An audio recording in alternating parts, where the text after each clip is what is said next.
Պարոն նախագահ, Քոչարյանի անսուլիսին անդրադառնալը, որովհետև հիմնական թեզերը կարծեք ձեր անվան շուրջ էին պտտվում, 2018-ին զանգել եք 21-ին, ասում է, որ դուք չեք խնդրել, իրենք չեն խնդրել, որ դուք մասնակցեք ընտրությունների, վերջո այդ անսուլիսը ում համար էր, ինչի մասին էր։ Ես ինչու պիտի ենթադրություններ անեմ, թե մեկ այլ քաղաքական գործչի ասուլիս ում համար էր, երևի հանրության համար էր։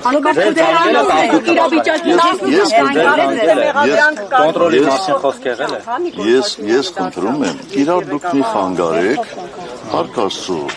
դատական նիստը վաղ ավարտվեց, եւ ես ձեր տրամադրության տակ եմ, ինչի եք իրարից։ Հրաշալի է, հիմա զանգել է պարոն։ Իրենք ձեզ խնդրել են մասնակցել 2021-ին եւ զանգահարել է ձեզ արդյոք թե ոչ։ Ես ընդհանրապես հակված չեմ, անձնական խոսակցություններ, անձնական զրույցները հրապարակայնացնել։ Զանգ եղել է, բայց դրանից առաջ էլ է զանգ եղել, դրանից առաջ էլ է թեմա եղել։ Ինչքան առաջ, որտեղ ասում եք տևական ժամանակ չեք շփվում։ Ինքը նկատի ուներ, կարծում եմ նկատի ուներ, այսօրվա պարագան, բայց 18 թվականին այդպես չէր։ Ամենայն դեպս այդ մանրամասները ինչ հետաքրքիր է։ Ես մի բան կարող եմ հստակ ասել, որ ցանկացած մանրամասն, ցանկացած ձեզ հետաքրքրող փոքրիկ հարց, ես կարող եմ բարձրաձայնել միայն այն ժամանակ, երբ ես նպատակահարմար համարեմ։ Իսկ 21 թվականի վերաբերյալ հարցը։ Դու այդ ջան ուր ես շտապում։ Իրար հետ ենք շտապում, բրցավազքի մեջ։ Դե չի։ Իմ լեքսիկոնը։ Ու կարծում եմ երևի մի 15 տարի հետևում էր։ Երբեք լսել եք այդպիսի բառ, կոնտրոլի տակ։ Ես չունեմ այդպիսի բառ։ Այդպիսի բառապաշար։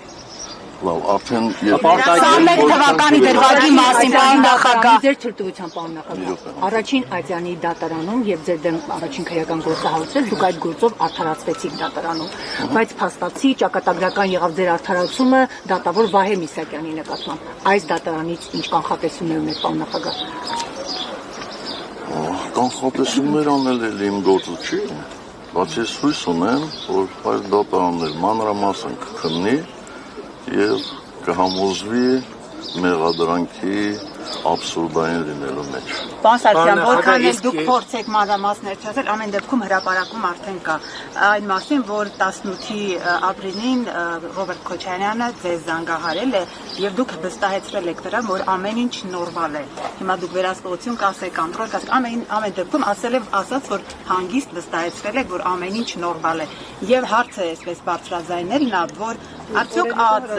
պետական կառույցները ձեզ չեն ասել, ձեզ չեն զգուշացնել, տվյալներ չեն տվել, որ իսկապես երկում այլ իրավիճակ է։ Չեն զգուշացնել։ Գիտեք, կարող է հրապարակը ձեզ համար աստվածաշունչ է, ինձ համար աստվածաշունչ չի։ Հրապարակը գրել է եւ դուք դրան հավատացել եք։ Ես հրապարակի մասին չեմ մտածել։ Ինքը Ռոբերտ Քոչարյանն է, հրապարակ ասեց, ձայնագրությունը կլսեք։ Լավ։ Ես ձեզ խնդրում եմ 18 թվականի մասով ինձ հարցեր մի ուղղեք, գնացեք եւ դիտեք, եթե չեք դիտել իմ հարցազրույցները 18 թվականի մասին, ժամերով խոսել եմ, դրանից ավել բան ես մի անգամ եմ ասելու, բայց ասելու եմ ուղիղ եթերում, որպեսզի մարդիկ նաև հնարավորություն ունենան հարցեր տալու եւ ուղղորդված, չուղղորդված, երբ որ նպատակահարմար։ Նիկոլ Փաշինյանին հեռացնելու ճանապարհը արդյոք միայն ընտրություններն են, թե այլ ճանապարհներ եւս կան։ Ես կարծում եմ ձեր հարցը հռետորական է, որովհետեւ արդեն բոլորը գիտեք, գոնե դուք գիտեք, որ մենք այդ impeachment-ին սատարում ենք կողմը։ Բայց այս մեղադրանքն ձեր գլխավորածությունից մեղադրում են։ Անվստահության գործընթացը լուրջ տապալում եք impeachment-ին։ Ներողություն, բայց դուք սահմանադրության մեջ գրված հոդվածին անլրջությամբ եք վերաբերվում։ Սահմանադրության, Հայաստանի Հանրապետության սահմանադրության մեջ շատ հստակ գրված է, թե ինչպես կարելի է անվստահություն հայտնել գործող վարչապետին։ Պարոն Սարգսյան, եթե Հայաստան դաշինքի մենք ինչ իրավունքով ենք դա անլրջացնում։ Այսինքն 21 թվականի ընտրություններին գնալը շատ լուրջ է, որ հաղթելու ենք, իսկ impeachment անելը անլուրջ է։ Քպականների հետ աշխատանք տարվել է։ Ես ձեզ խնդրում եմ,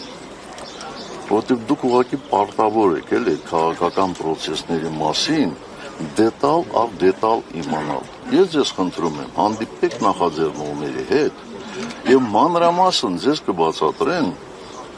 թե որ փուլում են իրանք հարմար գտնում քպականների հետ բացատրական աշխատանք վարելուն։ Երբ են իրենք ենթադրում այդ փաստաթուղթը մուտքագրելու ազգային ժողով, որպեսզի ներառվի դա օրակարգի մեջ եւ ընդհանրապես process-ը ինչպես են իրենք պատկերացնում։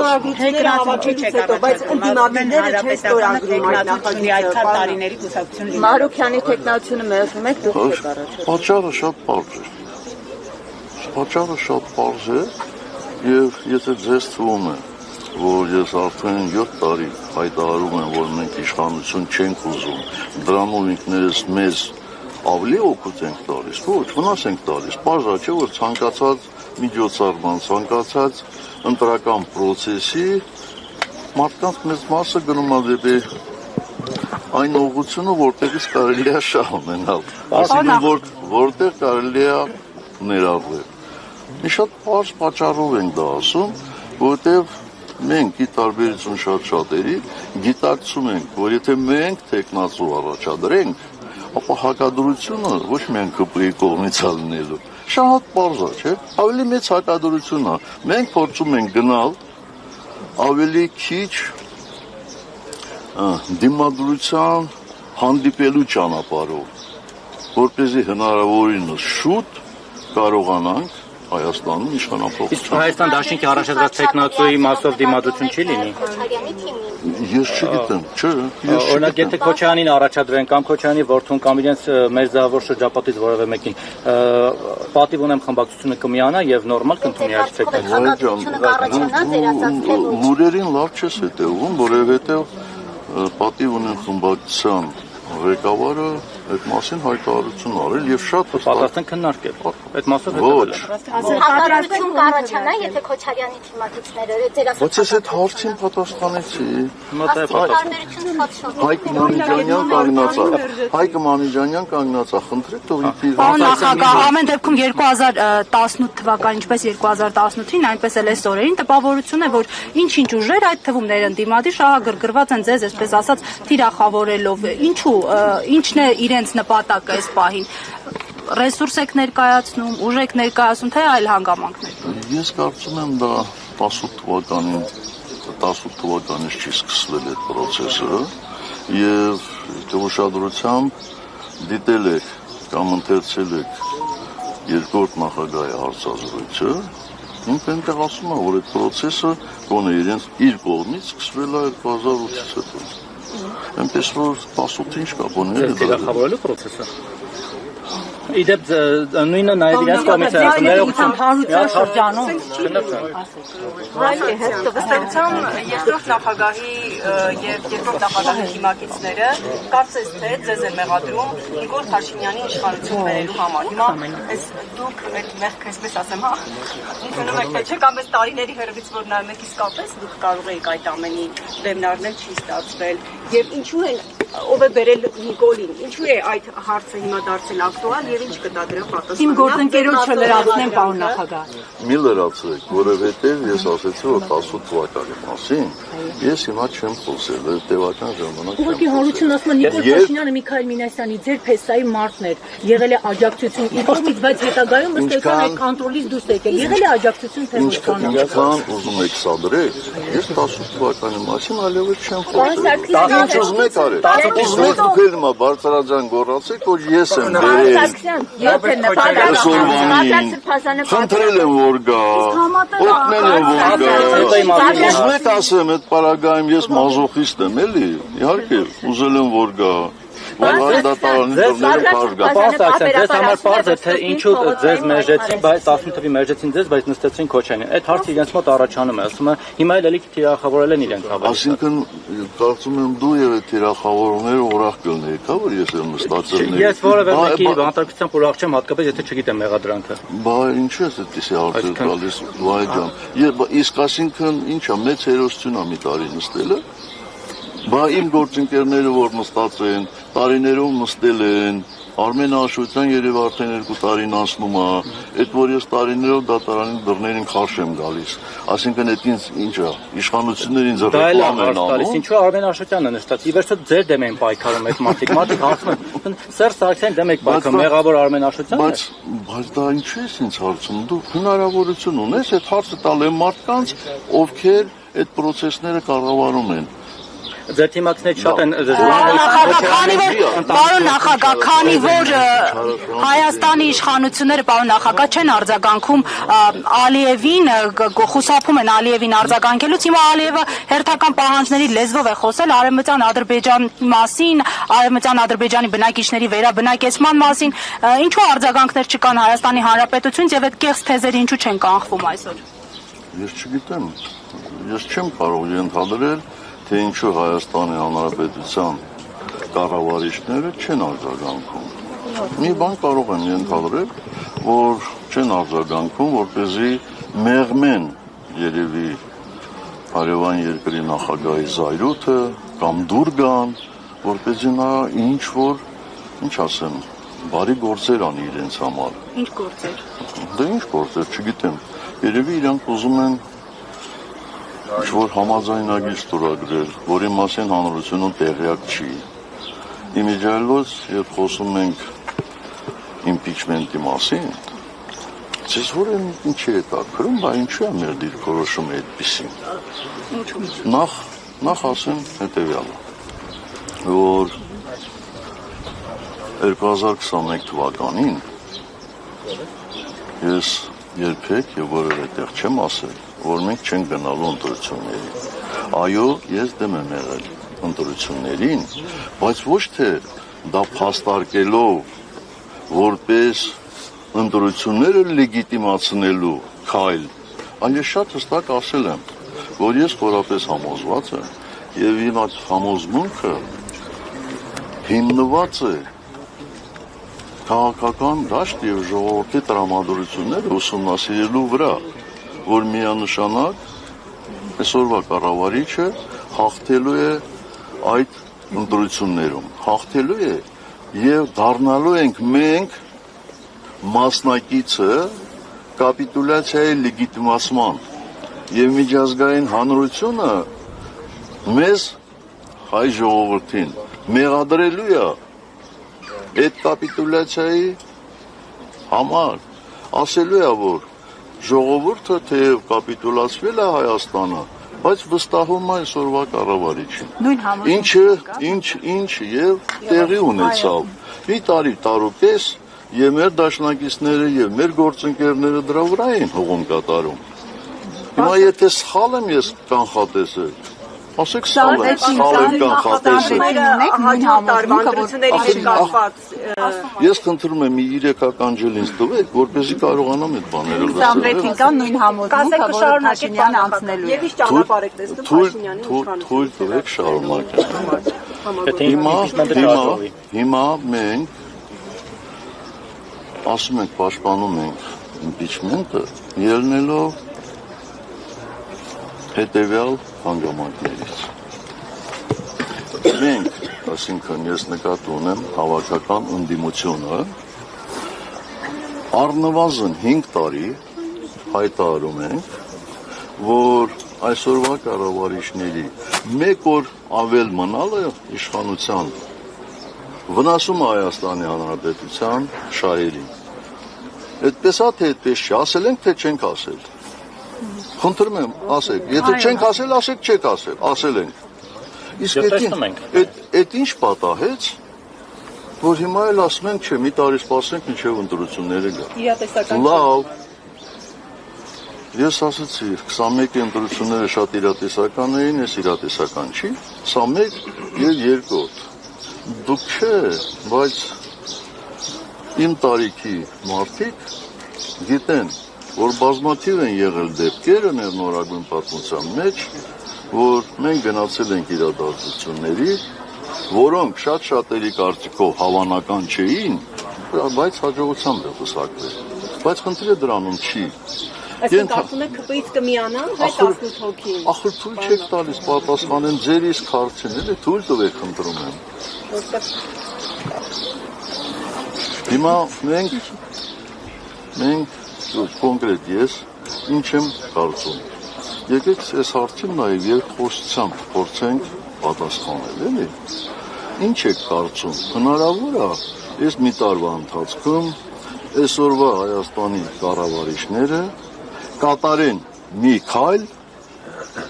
որը շատերի համոզման, չեմ ասում բոլորի, վնասակար կլինի Հայաստանի համար։ Օրինակ, կարող է մի քանի ամիս հետո այս կառավարիչները մի թուղթ ստորագրեն եւ ասեն Հայաստանից հանում ենք ռուսական սահմանապահներին, Հայաստանից հանում ենք ռուսական բազան, մեր անվտանգությունը արդյոք դրանով կամրապնդվի։ Սա մի հանգամանք, դուք, հատկապես դուք կարող եք դա քիչ հավանական համարել, չէ՞, բայց ավելի լավ, ուրեմն ես ճիշտ ճշմարտություն եմ ուրեմն ես ասում։ Իրանք Արցախ են հանձնել, այդ մեկ, դա հենց այդ եմ ասում, որ տեղի չի ունենալու, վայ ուշադիր է տեղի, խնդրում եմ ասածից։ Երկրորդ, լավ, դա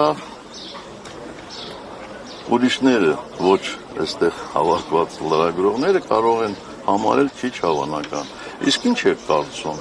ավելի շատ հավանական է, թե հավանական չի, որ տեսանել է ապագայում, այսինքն ամիսների ընթացքում այս կառավարիչները այդ ստորագրեն իրենց ասած խաղաղության համաձայնագիրը։ Կարծում եմ ավելի հավանական է, չէ՞ որ դա կանեն։ Իսկ մենք գիտենք ինչ է այդ համաձայնագրում գրած։ Չգիտենք որևէ մեկս, ճիշտ է։ Իսկ հավանականությունը շատ է, թե քիչ, որ այդ համաձայնագրում Հայաստանի համար բացասական ավելի շատ կլինի, քան դրականը։ Հավանական է, չէ՞։ Իսկ լավ, եթե այդպես է, դե ստորագրելուց հետո նույնիսկ եղան ընտրություններ եւ ընդդիմությունը հաղթեց։ Ընդդիմությունը կարողանալու է շատ հեշտ ճանապարհով այդ համաձայնագիրը իջիկ դարձնել։ Բայց հետո դրանից հետո ինքներս մեզ չենք մեղադրելու, այս բիտարյան գործության մատնվեցինք, մենակ սկսեցինք քննադատել սրանց։ 7 տարի է մեղադրում, պարոն Սարգսյան, 7 տարի,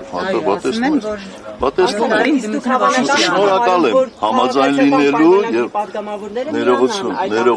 ներողություն, միգուցե այս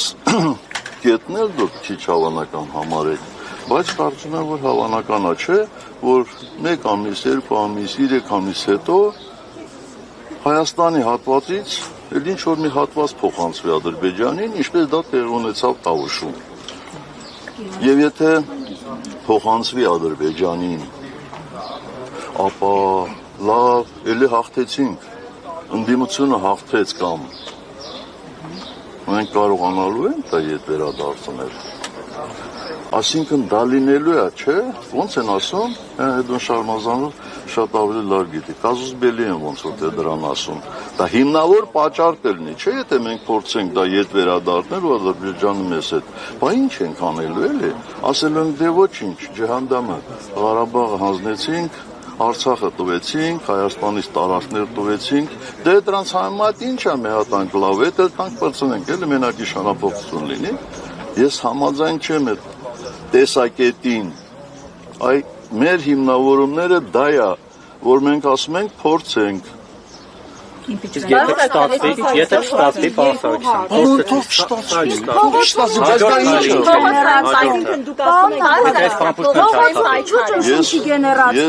Ես ասեմ հետևյալը։ Կարծում եմ, գոնե այս վերջին ամսվա ընթացքում շատ ուշադիր եք եղել բոլոր հայտարարություններին, եւ հայտարարություններից մեկը վերաբերում էր նրան, որ նախորդ բոլոր շարժումները իրենք են համակարգել։ Այսինքն մենք էլ տենց կողքից բան ենք եղել, էլի, հարսանքավոր ենք եղել, իրանք խավորն են եղել, մենք էլ հարսանքավոր ենք եղել։ Դե եթե իրանք կուզենան խավորությունը շարունակել, կառաջարկեն փողոցային պայքար, մենք պատասխանատու հիմա ձեր եւ Ռոբերտ Քոչարյանի միջև հակասությունն է ավելի շատ մեծ, թե ցանկությունը Նիկոլ Փաշինյանին հեռացնելու։ Ինչու ի վերջո այդ հարցի շուրջ ընդհանուր համաձայնություն ձեռք չի բերվում։ Ես կարծում եմ ձեր հարցիատերը ուրիշ է։ Դուք արդեն կասկածում եք, որ ես քանի անգամ հայտարարել, որ ես նպատակ չունեմ եւ իմ թիմակիցները նպատակ չունեն իշխանության գալու։ Մեր նպատակը իշխանափոխությունն է։ Իսկ եթե ազնապես ես երկու կարևոր նպատակ եմ տեսնում ինձ համար։ Առաջին նպատակը իշխանափոխություն, երկրորդ նպատակը իմ ընկերների վերադարձը Բաքվի բանկի։ Ես ուրիշ ոչինչ բան չեմ ուզում։ Ով ինչ ուզում է, թող ամբողջովին վերցնի։ Քոչյանը դեն չէ ստանձնել։ Հիշեցիք, թե ինչ է հավանական այս ամբողջ ընթացքում, այդպես ասեցիք։ Հիմա խորհրդանու մեծությամբ երկրորդ ընդդիմությունը ասում է իր այդ փաստարկների մեջ նշել էր նաև այն, որ իսկ կարող են ապահովել իշխող քաղաքացիական պայմանագրից այն անհրաժեշտ քանակը, որը պետք է միանա այդ նախագծին եւ կարողանան ընդունել ու հաստատել։ Հիմա այսինքն դուք հավանական եք համարում, որ ԿՊ-ից կմիանան այդ 18 падգամավորը եւ կընդունվի այդ նախագիծը։ Եթե ես սատարում եմ, եթե մենք իմ ընկերներով, իմ համախոհներով սատարում ենք այդ շարժմանը, ապա այդ տարբերակը մենք չենք բացառում։ Իսկ այդ ով է երաշխավորել, որ չի լինելու դա։ Դա ընդհանրապես ենթադրություն է, չէ՞, ասում են գնացեք ԿՊ-ին համոզեք, հետո մենք էլ դրանք։ Դե բայ թե մենք ԿՊ-ին ամբողջովին համոզենք։ Էլ ուրիշները ինչի են պետք, էլի չեմ հասկանում։ Անհասկանալի է։ Բացի դրանից, ես խնդրում եմ մեր, այսպես ասեմ, տարակարծությունները չսրել։ Մարդիկ ասել են, գնացեք ու ստորագրություն բերեք, մենք մեր 28-ը տալու ենք։ Ես չեմ կարծում, որ իրենք իրենց խոսքից հրաժարվելու են։ Ընթացքին հետևեք, ուշադիր հետևեք, ինչպես իմ ընկերներից մեկն է ասում, ուշադիր, շատ ուշադիր, ու հետո կտեսնեք դեպքերի ընթացքը։ Հիմա տեխնացու կար, բայց այդ ստորագրությունը այդմա Մարուկյանը մեռավ ամեն օր ասելով, որ եկեք միացեք։ Հենա, զանգում եք Մարոն Մամեդյանյանին։ Հարցնեմ, երբ է ուղարկավորությունը։ Ինչ է նշանակում մեռավ։ Նկատի ունեմ ջանք էր գործադրում։ Ինչքան ուզում ա թող գործադրի։ Ինչքան ուզում ա թող գործադրի։ Ես ներողություն, իրար դուք մի խանգարեք։ Ես ասեցի, որ մեր խմբակցությունը հայտարարություն արել։ Խնդրում եմ այդ հայտարարությունը նայեք, տեսեք, արդյոք այդ հայտարարությունը խոստանում էր կամ կանխատեսում էր կամ ինչ-որ մեկին հնարավորություն էր տալիս մտածելու, որ եթե ինչ-որ մեկին առաջադրեն, այդ խմբակցությունը սատարելու է։ Տենց բան չի եղել, չէ՞։ Խմբակցությունը ասել է քննարկելու են, քննարկել է եւ իր կարծիքը տեխնացուի մասին հայտնել է։ Ախր շատ բարձ process է։ Ասում եմ, եթե ուզում եք Նիկոլին հեռացնեք, հենա տեխնացու կա, հազիվ շանս է առաջացել։ Մարուկյանին համարում են կլասիկ պատգամավոր։ Հիմա այդ կլասիկին դեմ եք, ինչ չափանիշներ պիտի ունենա։ Մոդեռն տեխնացու։ Ախր չափանիշը պետք է լինի նվազագույն բանը, ես չեմ ասում հիմա իմ մոտ գրած է թե ինչ չափանիշներ, բայց մենք չենք կարող քվեարկել մի մարդու օգտին կամ սատարել նույնիսկ փողոցով, ով այսօրվա Հայաստանի կառավարիչներից մեկն է եղել, նրանց հետ է աշխատել, այս ամբողջ ողբերգությունների մասնակից է եղել։ Հասկացել եմ, որ սխալ է։ Դու թող հանգիստ նստի էլի, որ մենք իրան չենք տանում դատում։ Մենք ասում ենք, որ դու չես կարող, որտեղ մենք տեսել ենք քո գործելավոճը։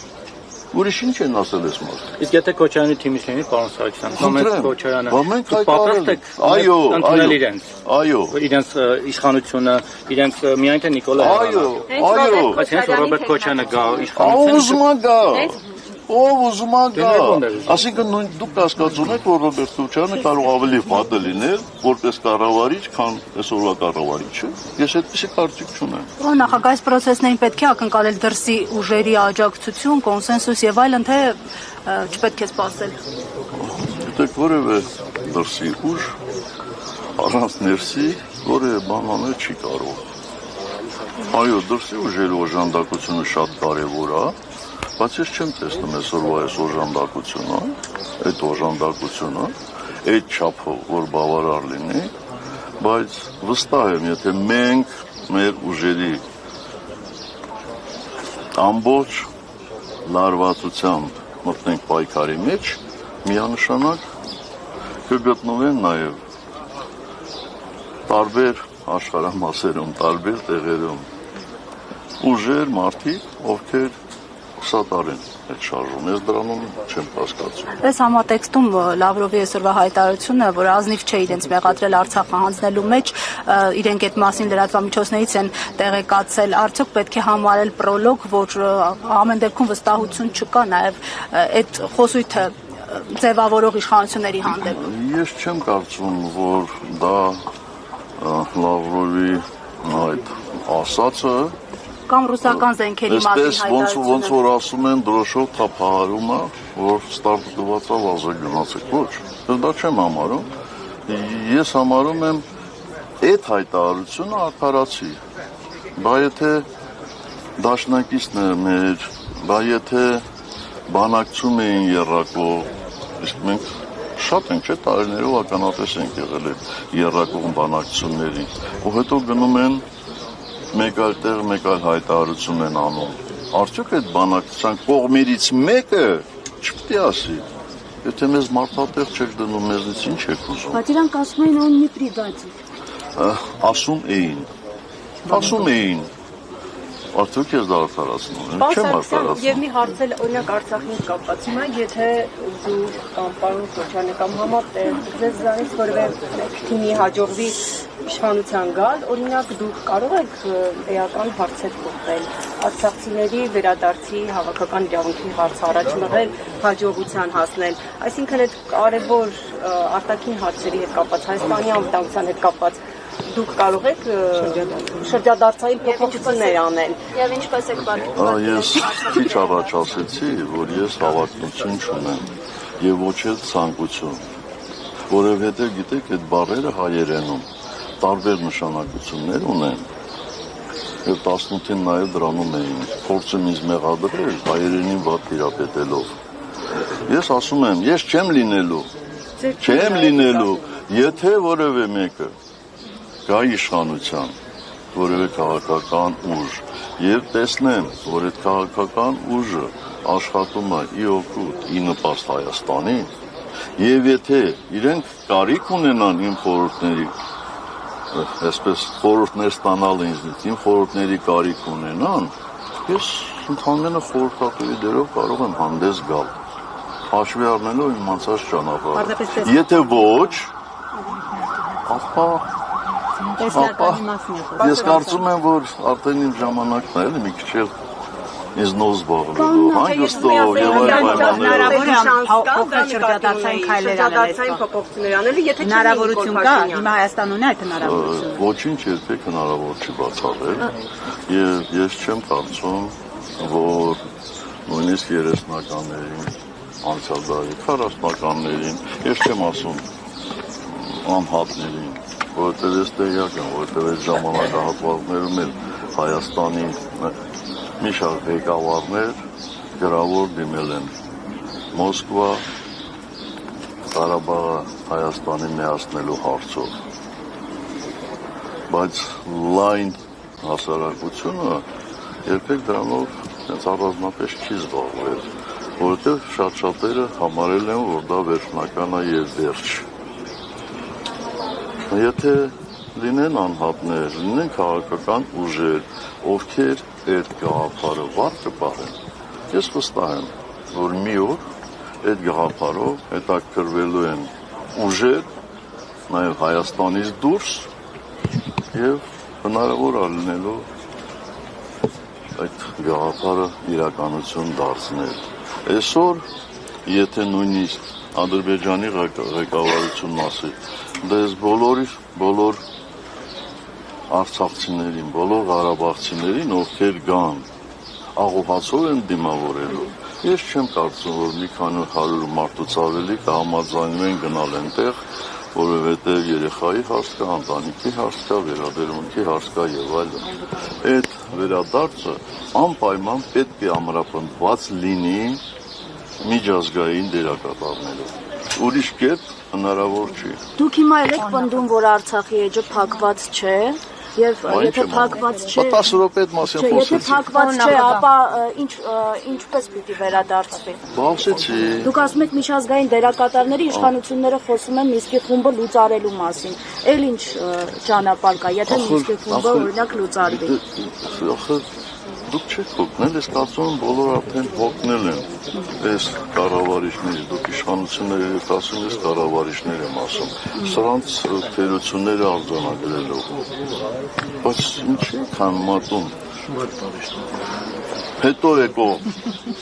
կառավարությունը, հետո եկող վարչապետը նույն կերպ մտածել։ Ամեն ինչ կարող է, դրա համար էլ ասում եմ, բոլորդ միավորվեք, գնանք փորձենք իմպիչմենտ անենք, որ այդ անդառնալի փոփոխությունները չլինի։ Բայց իմ ասածս էդ է։ Պարոն Սարգսյան, այս կառավարիչների դեպքում միայն թերությունը, թե նաև դավաճանություն։ Այս ամեն ինչ տեղի ունեցավ նաև դավաճանության հետևանք, թե միայն թերությունների։ Ես հակված չեմ։ Իհարկե մեկ-մեկ ես էլ եմ այդ բառը օգտագործում սրանց հասցեին, բայց ես շատ հակված չեմ առանց թղթային, հաստատային ապացույցի ասել, որ սա 100%-ով էսպիսին է։ Խոսքը գաղափարական դավաճանություն։ Բայց ուրանալու, որոշակի արժեքներ հայրենի։ Դու մի րոպե կասկածում եք, որ սրանք ուրանում են ամեն ինչը։ Եթե սրանք ուրանում են Հայաստանի անկախության հռչակագիրը, եթե սրանք ուրանում են հարյուրավոր մեզ համար, մեր ժողովրդի համար կենսական անհրաժեշտության հարցեր, երբ որ կասկածի տակ են դնում ցեղասպանության փաստը, այսինքն ստեղ ինչ խնդիր կա էլի, այսինքն մտածելու շատ երկար մտածելու։ Դա նաև դավաճանություն չէ։ Բա ի՞նչ է։ Արցախը ամեն ինչ է։ Ադրբեջանի մասը։ Բայց դավաճանությունը նորից եմ ասում, ինչպես տեսակ, դու համարեցիր, չէ՞ ուղեցիր, հա։ Քաղաքական թե ինչ դավաճանություն, տենց բաներ ասեցիր, քաղաքական դե հիմա Իրանք իրանց ասածներն են, իրանք ասածներն են, միշտ փորձում հաջորդ ստով հերքել, հետո այդ երկրորդը հաջորդ ստով առաջի երկուսը հերքել, բայց ինչ է։ Պարոն նախագահ, ձեր թույլտվությամբ թերևս վերջին հարցը 2020 թվականին։ Դուք էստեղ շեֆ եք։ Չէ, դատարանում եմ ասում, որտեղ այսօր բոլորը եկել են այն կառույց, որտեղ ըստ էության երկու հոգի են մշտապես։ Որովհետև առաջին անգամ ինձ շեֆ անվանեցին, դրա համար եմ ասում, ուզում եմ ասել, որ ես մեր կուսակցության շեֆը չեմ։ Ես ՀԿ-ի նախագահն եմ եւ պաշտոնատար հանրապետության երրորդ նախագահ։ Ես ձեր թույլտվությամբ իրենց շեֆը չեմ լրագրում։ Ձեր թույլտվությամբ պարոն նախագահ 2020 թվականին դուք բավականին աղմկարույց հայտարարություն արեցիք կապված, որ Նիկոլ Փաշինյանի իշխանությունը պատերազմի օրերին 1 զրահաբաճկոնը $600 էր գնել։ Այդ հայտարարությունից անմիջապես հետո որոշ ժամանակ հետո Նայիրի Սարգսյանը ընդհանրապես ազատվեց պաշտոնից։ Բայց մեզ այդպես էլ անհայտ մնաց։ Օգնեք պարոն նախագահ, մեզ տեսնենք այդ զրահաբաճկոնների պատմությունը, այդ ինչ պատմություն է։ Բարդ պատմություն է, եթե չեմ սխալվում, փաստաթուղթել ենք մենք հրապարակել, ասենք կառավարությունը ուղիղ, ոնց ասեմ, հա, ուղիղ ճանապարհով, ասինքն ամբողջ կառավարությունը,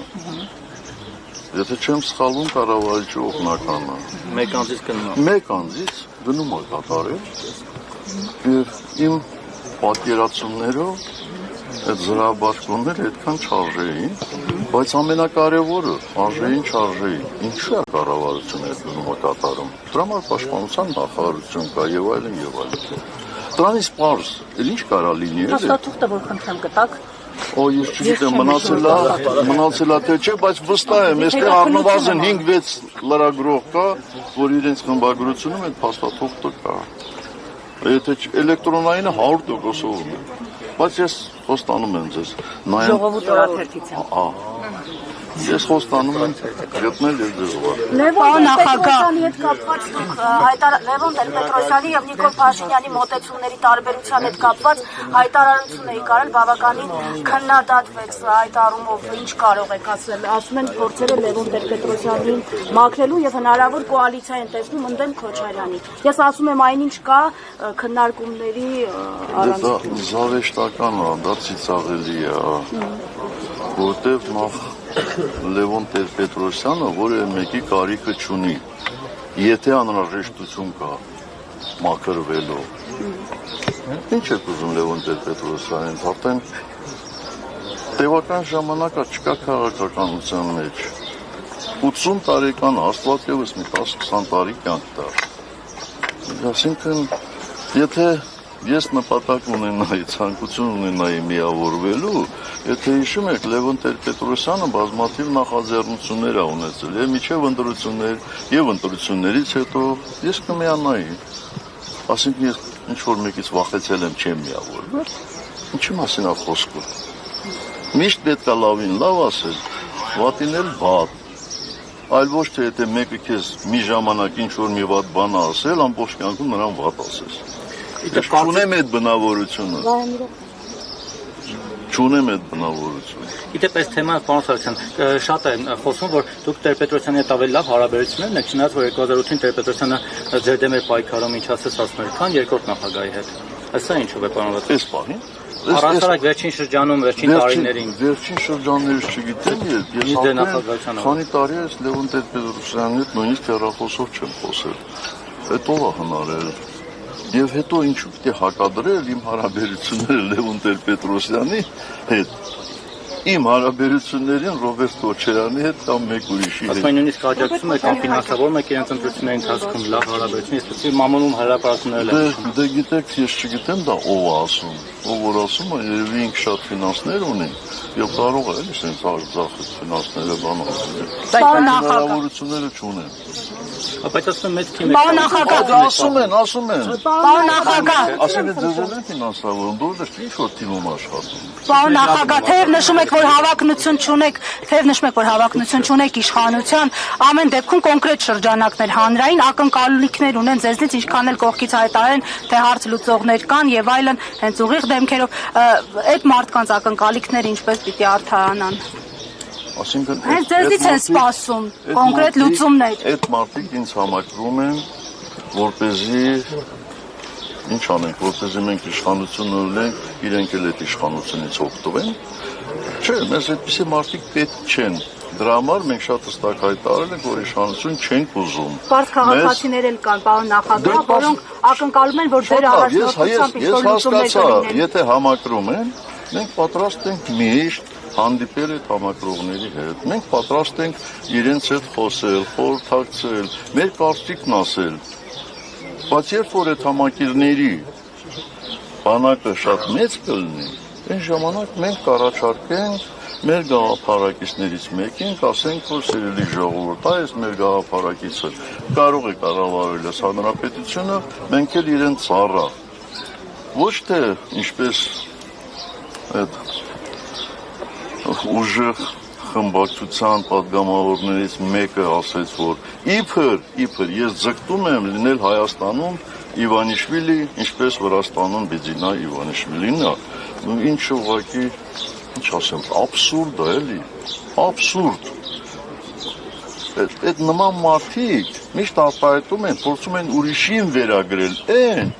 ինչ որ իրանց հոգու խորքում է։ Դա ծիծաղելի է դա։ Երբ խոսեց համակիրներից, ուզում եմ նաև այն մյուս խմբի մարդկանց կամ քաղաքական գործիչների ասածները ուղղակի հարցնել դրա մասին։ Տեսեք, նաև այսպես են ասում, որ նախկինները, այսինքն Հայաստանի երկրորդ պաշտոնատվող նախագահներն ու գործող իշխանությունը իրար օդի ջրի պես պետք են, որովհետև այդ փոխադարձ վեճի մեջ ամրանում է Նիկոլ Փաշինյանը Նաև ասում են ինչու չեն հեռանում դաշտից թե գործողոտ են աղբյուրները, որ նոր ուժեր կան եւ մարդիկ այլընտրանք ունենան։ Հեռանալու ընդհանրապես, որ հանրապետականը ոչ մի process-ի չմատնացի։ Դրա մասին մտածել եք, թե դասական օրինակ։ Դրա մասին որ այդ ասածների մասին, թե հեռանալու մասին։ Երբ որ ես զգամ, որ ես Հայաստանի Հանրապետական կուսակցությանը բեր եմ, ես վարկյան անգամ չեմ հապաղի։ Երբ որ ես տեսնեմ, բայց երբ որ ես ինքս տեսնում եմ, իմ ընկերների վերաբերմունքն եմ տեսնում, ես դա ուղղակի տմարդի արարք կհամարեի, եթե հիմա գնայի մեր տանը նստեի։ Գիտեք, ես չեմ հասկանում այն մարդկանց, ովքեր համարում են, թե Հայաստանի քաղաքական դաշտը մի մարդատար մեքենա է, այսինքն մենք նստել ենք այդ մեքենա, այլևս իրանց համար տեղ չկա, ասում են իջեք մենք անք նստենք։ Բայց այս դաշտը ազատ է, թող դրսևորվեն, թող համախոհներ ձեռք բերեն, թող համակիրներ ձեռք բերեն, թող իրանց խելացի խոսքերով մարդկանց գրավեն դեպի իրենց ով է խանգարում։ Եվ այդ ասողներն ովքեր են, ես մի անգամ դրանք անդրադառնամ, էլի ոտի վրա չանդրադառնամ։ Իրանց գնահատականները գտամ։ Ես եմ ձեզ շնորհակալ, բայց ես կարծում եմ դուք պրոստը ձեր հարցերը ուղղակի, ձեր հարցերը սպառում եք, որտեղ ինչպես տեսակ դեռևս դատեր են ունենալու, էլի կա։ Եթե նեղություն չլինի գալու եք։ Նախագահ ներողություն։ Ասելիս չեք նախատեսում։ Ոչ, ես մի ուրիշ ձև կընտրեմ։ Մի ուրիշ ձև կընտրեմ, բոլորդ։ Դուք այլ ձևաչափով կնչրոք հարցերի եք այլ նաև ձեր ամբողջ շրջապատը հնարավորություն կունենա ինձ հարցեր տալու։ Ես կարծում եմ դա ավելի ճիշտ մոտեցում է, քան այլ ձևաչափ։ Դուք այլ ձևաչափով կնչրոք հարցեր Երկար կլինի ու ծավալուն, պարոն Սարգսյան։ Դե ես տենց չեմ կարծում, նոր դատավորը հարցրեց իմ առողջության մասին, ասի ամեն ինչ ոնց որ տեղն է, էլի։ Հետո 3-4 ժամ ելնի, ինչ է եղել։ Դե թույլ չեն տալիս, որ մեկնեք երկրից, Թույլ չեն տալիս, վաղուց թույլ տալիս, ցավոք սրտի։ Ձերտեղս կասում։ Նախագահ ես Մանվել Գրիգորյանի մասին եմ ուզում հարցնել, քանի որ դուք վերջերս անդրադարձել եք, բայց այնտեղ էլի վիճահարույց բաներ կարծում եք Մանվել Գրիգորյանը ինքն է խնդրել, որ կողմ քննարկի։ Դրանում ինչպես համոզվենք, որովհետև գեներալը ցավոք սրտի չկա եւ տեսանք, որ հանրապետականի կողմից աջակցություն մեծամասամբ չեղավ։ Ես հայտարարություն նկատի չունեմ, որովհետև հայտարարություն եղել է, բայց օրինակ դատարանում մենք չենք տեսել շատ հանրապետականների, ովքեր կասեին, որ գեներալին անիրավի դատում են։ Շատ հանրապետականների ասեցի, պարոն Շարմազանով։ Դավիթ Մկրտչյանը այստեղ է գնացել, այդ չի գնացել, որ գրեթե ամենօրյա ռեժիմով Դավիթ Մկրտչյանը Մանվել Գրիգորյանի հետ էր եւ գիտեր նրա բոլոր Դավիթ ջան, խնդրում եմ էլի, այս ժողովրդի հարցին պատասխանեք էլի, կապված Մանվելի հետ, ասում եմ ինչով կարող եք համոզել, որ դուք կողմ չեք եղել, որ Մանվել Գրիգորյանին ստացին։